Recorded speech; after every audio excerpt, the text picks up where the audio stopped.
Hello, investors and traders. So today we are going to discuss company called Solar Industries India Limited. Before I start this video, I would like to give a disclaimer that this is not a recommendation to buy Solar Industries. आप देखोगे Solar Industries का PE 120 है. कौन nobody will be able to make any money अगर आप 120 के PE पे invest करोगे. तो ये this is not a recommendation to buy stock. ये आप देखोगे स्टॉक ये जो है 6773 था फरवरी 24 में, और आप देखोगे 3-4 महीने में 12,000 हो गया. ये भाव पे अगर आप लोगे तो आपको देखना पड़ेगा कि 13,000 पे और कोई आप लेने वाला है क्या. तो ऐसे सोचना है कि ये भाव अभी ये देखो 10,000 का था और तुरंत 10 से 12,000 हो गया. ये भाव बाय का है ही नहीं. तो this is not a video to buy this stock. ये बहुत ही एक्सपेंसिव स्टॉक है. तो अब ये सोलर इंडस्ट्रीज पे हम लोग जाते हैं कि करता क्या है. तो it is one of the largest domestic manufacturer of bulk and cartridge explosives. तो ये एक्सप्लोजिव्स बनाता है, डेटोनेटर्स बनाता है, डेटोनेटिंग कॉर्ड्स बनाता है, और कंपोनेंट विच हम फाइंड एप्लीकेशन कहाँ कहाँ पे अप्लाई होता है, मतलब कहाँ पे इनके प्रोडक्ट्स बिकते हैं. माइनिंग सेक्टर में है, इंफ्रास्ट्रक्चर में है, कंस्ट्रक्शन इंडस्ट्रीज में है.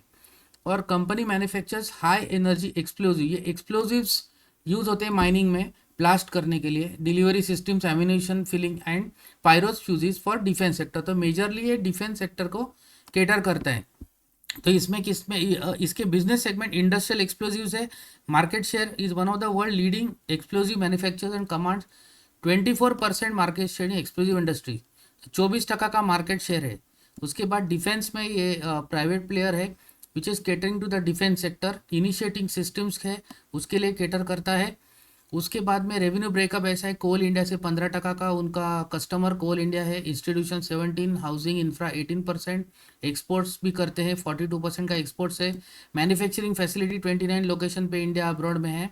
उसके बाद बैकवर्ड इंटीग्रेशन बहुत इंपॉर्टेंट है. रॉ मटेरियल्स का आप पूछोगे रॉ मटेरियल बढ़ गए तो इसका मार्जिन बढ़ेगा अगर पास ऑन नहीं कर पाए तो रॉ मटेरियल्स मोस्टली जो है जिसमें बोलते हैं detonator components, emulsifier, sodium nitrate and calcium nitrate are manufacture internally. तो ये बोलते हैं इनका इंटरनल मैन्युफैक्चरिंग है, तो वो हिसाब से रॉ मटेरियल प्राइजेस को कंट्रोल है. उसके बाद partnership with ISRO and Skyroot के साथ इन्होंने पार्टनरशिप की है. ऑर्डर बुक स्ट्रांग है इनकी. उसके बाद में न्यू ऑर्डर्स भी कंपनी को एक्सपोर्ट ऑर्डर्स 455 करोड़ के मिले हैं. First in India Indian army successfully test fight Pinaka rockets जो कंपनी ने मैन्युफैक्चर किए थे. सोलर इंडस्ट्रीज ने जो मैन्युफैक्चर किए हुए पिनाका रॉकेट्स ये आर्मी ने इंडियन आर्मी ने यूज़ किए. और कंपनी ने कैपेक्स भी 9 महीने में 470 करोड़ का कैपेक्स ये किया है. तो प्राइवेट कैपेक्स अगर बढ़ता है तो इसका इंस्टॉल कैपेसिटी बढ़ता है, यूटिलाइज कैपेसिटी ये यूटिलाइजेशन लेवल अगर बढ़ा देते हैं तो ज़्यादा डिमांड को केटर कर सकते हैं. तो ये this is a good sign है कि 470 करोड़ का कैपेक्स किया है कंपनी ने. डेट अराउंड 850 करोड़ है. So this is about Solar Industries का बैकग्राउंड. अभी मतलब बिजनेस क्या है. पहले तो business we have to understand what is the business. तो 1,10,000 करोड़ की मार्केट कैप है. और इसका ROE ROC बहुत बढ़िया है, 30.9 और 32.5. वापिस आता हूँ, ये शेयर बहुत ऊपर है, 12,000 के लेवल पे है. आप 100% लॉस करोगे अगर ये बाय करोगे तो. So this is not a recommendation to buy this stock at all. बहुत ही हाईली एक्सपेंसिव स्टॉक है. 120 का पी है. अगर सेम ग्रोथ रहेगी इसकी तो आपको 120 साल रुकने पड़ेंगे अगर आपका इन्वेस्टमेंट रिकवर करने के लिए. तो ये डिस्क्लेमर है कि ये स्टॉक हाईली प्राइस्ड है. अगर मार्केट में अगर बेयर मार्केट आता है इन फ्यूचर इन केस, और मार्केट में स्टॉक्स गिरते हैं तो ये स्टॉक्स वो हिसाब से अगर बहुत ही गिरा तो उस टाइम आपके फाइनेंशियल एडवाइजर से बात करके आप बाय करने का सोच सकते हैं. सेल्स कितना था, 1611 मार्च का था और मार्च का 1929 था. 243 करोड़ का नेट प्रॉफिट है. 22% का ऑपरेटिंग प्रॉफिट मार्जिन है. सेल्स पूरे साल का 6,000 करोड़ का सेल्स की कंपनी और 875 करोड़ का नेट प्रॉफिट है इसका. हाई ग्रोथ है. आप देखोगे तो कंपाउंडेड सेल्स ग्रोथ भी ज़्यादा है, प्रॉफिट ग्रोथ भी काफ़ी ज़्यादा है 49%. और इसका कैश फ्लो भी बढ़िया, एक 1406 करोड़ का कैश फ्लो किया है इन्होंने देखो मार्च में. तो ये पूरा इसमें से काफ़ी सारा पार्ट कैपेक्स में जाने वाला है, और जिससे कैपेसिटी बढ़ेगी तो हायर डिमांड आएगी, तो डिमांड में सेल्स भी बढ़ेंगे. तो दैट इज़ गुड साइन. उसके बाद में इनका प्रोमोटर्स होल्डिंग 73% है which has been constant throughout. ये बहुत हेल्दी साइन है, मतलब this is very very good. Promoters dilute नहीं कर रहे स्टेक अपना. FIS थोड़ा है 6%, DIS 14.52%.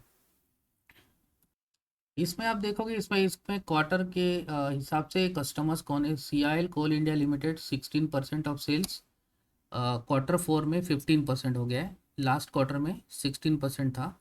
उसके बाद में नॉन CIL एंड इंस्टीट्यूशनल 16% है, 19% हाउसिंग इंफ्रा, 37 एक्सपोर्ट्स है, डिफेंस 12% है और अदर्स 1। सो डिफेंस का आप देखोगे तो 4% है, 12% हुआ है, बहुत जंप हुआ है डिफेंस का। तो दैट इज़ इसमें आप देखो तो क्वार्टर 3 FY24 और क्वार्टर 4 के बारे में ब्रेकअप दिया है कस्टमर वाइज। ये ईयरली रिजल्ट है इसके। FY24 के नेट सेल्स है जो डी ग्रोथ हुआ है, 12% कम हुए लास्ट ईयर से। और मटेरियल कंज्यूम 26% कम कम मटेरियल यूज़ हुआ है, that is a good sign. उसके बाद में अगर पैट देखोगे तो 8% पैट बढ़ा है। तो इवन दो सेल्स कम हुई तो भी प्रॉफिट आफ्टर टैक्स 811 का 875 हुआ है। अभी का बिजनेस मॉडल पहले देख लेते हैं क्या है। इसमें इनपुट्स है, then how they create value, then there is an output, what are the outcomes, impacted stakeholders और SDG impacted। इसमें how they are fuelling the growth. तो फाइनेंशियल में आप देखो 3427.25 करोड़ का शेयर होल्डर फंड है। मैन्युफैक्चरर 668 करोड़ का कैपेक्स किया है। 39 मैन्युफैक्चरिंग फैसिलिटीज है। ग्रॉस ब्लॉक 2451 का है। इंटेलेक्चुअल आप देखोगे, ह्यूमन नंबर ऑफ एम्प्लॉयज़ का डिटेल्स है, नेचुरल है। उसके बाद में प्राइमरी इनपुट्स क्या है कि इसमें रॉ मटेरियल है, water, packaging material, man power, electricity, technology. और प्रोडक्ट पोर्टफोलियो में bulk explosives, package explosives, initiating systems, high energy material, propellants and warheads, pyros and fuses, integration rockets and ammunition. तो ये पूरा ये जो है ये डिफेंस सेक्टर जैसे ही ये इनका प्रोडक्ट पोर्टफोलियो है। और डाउनस्ट्रीम इंडस्ट्रीज में आप डिफेंस और माइनिंग भी है। तो माइनिंग में है, वेल सिंकिंग में, हाउसिंग, डिफेंस, स्पेस में है, हाइड्रो प्रोजेक्ट्स में है, इरिगेशन में है, काफ़ी सारे एरियाज में, रोड एंड इंफ्रास्ट्रक्चर में है, सिस्मिक एक्सप्लोरेशन में है। उसके बाद में इनका आउटपुट क्या है, 6070 करोड़ रेवेन्यू फ्रॉम ऑपरेशन है, 875 करोड़ का प्रॉफिट आफ्टर टैक्स है। तो 6000 करोड़ का सेल्स, 875 का प्रॉफिट आफ्टर टैक्स। कितना explosives, 5,50,000 metric ton explosives supply किया इन्होंने। उसके बाद में यहाँ पे इनका इंटेलेक्चुअल प्रॉपर्टी राइट्स है, natural utilisation of biomass etcetera है। अब इसमें देखेंगे कि इसमें रिस्क क्या क्या है ये कंपनी में। कंपनी के बिजनेस में रिस्क क्या है। कंपनी की बिजनेस में रॉ मटेरियल की एक रिस्क है। अगर रॉ मटेरियल का volatility of global market, supply chain disruption हुआ तो ये रॉ मटेरियल अवेलेबिलिटी इनकी नहीं आएगी, तो they will not be able to cater to the demand. तो इसमें increase cost and potential disruption in production, तो उनका प्रोडक्शन इम्पैक्ट हो सकता है अगर रॉ मटेरियल प्राइजेस में वोलेटाइल हो सकता है। तो ये बिगेस्ट रिस्क है। तो इसमें इनका मिटिगेशन कैसे कैसे क्या है वो दिया है उन्होंने। रिलेशनशिप, सप्लायर्स के साथ अच्छी रिलेशनशिप्स है, क्वार्टरली प्राइस ट्रैकिंग होती है, ये सब है। सेकंड बहुत बड़ा रिस्क है मैक्रो इकोनॉमिक रिस्क, जैसे cyclical industry demand link to mining, construction and infrastructure sector. जब तक माइनिंग और इंफ्रास्ट्रक्चर सेक्टर और इसमें से डिमांड आएगी तो इसका बिजनेस इंक्रीज हो सकता है। अगर स्लो डाउन आता है तो इसका सेल्स इम्पैक्ट हो सकता है। तो these are the some of the risks that this particular business carries। यहाँ पर हम देख सकते हैं कि जीडीपी चार्ट्स में इंडिया की इकोनॉमी जीडीपी 6.8% रहने की उम्मीद है 2024 में। टर्की का आप देखोगे तो अराउंड 3.1 है, जाम्बिया का 4.7, नाइजीरिया 3.3, साउथ अफ्रीका 0.9, ऑस्ट्रेलिया का 1.5 है, घाना का 2.8, इंडोनेशिया का है 5%। अब ये बहुत इंटरेस्टिंग है। ये सेक्टर टेलविंड क्या है इसमें, तो ये ग्लोबल इंडस्ट्रियल एक्सप्लोसिव इंडस्ट्री कैसे ग्रो करेगी आगे जाके। और यहाँ पे दिखा है कि इंडियन एक्सप्लोसिव इंडस्ट्री कैसे ग्रोथ करेगी, बिकॉज ये कंपनी जो बनाती है एक्सप्लोसिव, डेटोनेटर एक्सेट्रा, तो अगर इंडस्ट्री ग्रोथ करेगी नेक्स्ट 3 से 5 साल में तो इनको ऑर्डर्स मिलेंगे फॉर एक्सप्लोसिव्स। तो इंडियन इंडस्ट्रियल एक्सप्लोसिव इंडस्ट्री आप देखोगे यहाँ पे तो forecast indicate that steady demand increase होने वाली है। और industry is expected to reach value of 1.5 billion USD by FY 2028। So this figure is very important, 1.5 billion USD by FY 28। This is the industry कहाँ जाएगी, because इसमें industry जितनी grow करेगी उतना सोलर इंडस्ट्रीज के प्रोडक्ट्स और इसका cells grow करना है। माइनिंग एंड क्वारिंग इंडस्ट्री का देखोगे तो कोल demand Global demand for coal has surpassed 8.5 billion metric tons for first time in FY24. So demand for coal is predicted to decrease by 2.3% in FY27. Okay, तो इसमें थोड़ा कोल में demand overall growth degrowth दिख रहा है इसमें. Coal remains a major source of energy. Okay, तो ये इसमें कोल का है. कोल प्रोडक्शन ग्रोथ आप देखोगे तो 11.6% का प्रोडक्शन ग्रोथ नेक्स्ट ईयर में है. और आउटलुक आप देखोगे इसमें तो स्टील देखोगे तो largest steel and coal producer India है with a cumulative production of crude steel 143 million metric tonne in FY24 which is a 12% increase.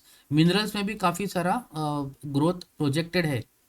तो ओवरऑल FY25 में मिनरल्स मेटल इंडस्ट्री में काफ़ी सारा ग्रोथ हो सकता है जिससे सोलर इंडस्ट्रीज के business outlook will be good. अच्छा, तो अभी इसमें आप देखोगे तो इसमें टेलविंड और क्या क्या है गवर्नमेंट की तरफ से. पॉलिसी पर्सपेक्टिव से टेलविंड क्या है. एक तो गवर्नमेंट के इनिशिएटिव्स लाइक आत्मनिर्भर भारत अभियान, ये जो है includes introduction of production links incentive scheme, ये इंपॉर्टेंट है.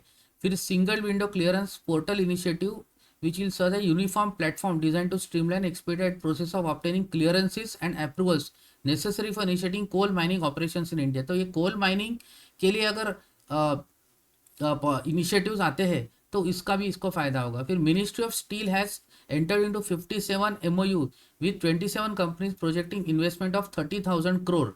This initiative also leads to additional capacity of 25 million metric tons. तो ये भी एक टेलविंड है. Prime Minister has announced 30 million houses which will be built under Prime Minister Affordable Housing in next 5 years. Approximately 18 lakh crores has been invested in urban development since CY14. Construction sector is around 9% of India GDP. तो ये outlook जो दिया है अलग अलग industries में, जो industries से सोलर इंडस्ट्रीज को बिजनेस आएगा इसमें दिया है. Real estate and construction industry का ग्रोथ है. उसके बाद में various roads and infrastructure sector का ग्रोथ है. तो पोर्ट्स में क्या क्या ग्रोथ होने वाला है. पोर्ट्स में आप देखोगे तो strategic coastal positioning along with shipping routes as coasting state line. Coast line is 7,517 kilometres की कोस्ट लाइन है लंबी. और global maritime trade India command 30% of ship breaking market world wide. तो शिप ब्रेकिंग में इंडिया 30% इंडिया का share है. Okay. In a bid to strengthen the nation build ports, the government has implemented range of incentives. तो ये government की Indian maritime sector accounts for 95% of India's trade by volume, 70% by value.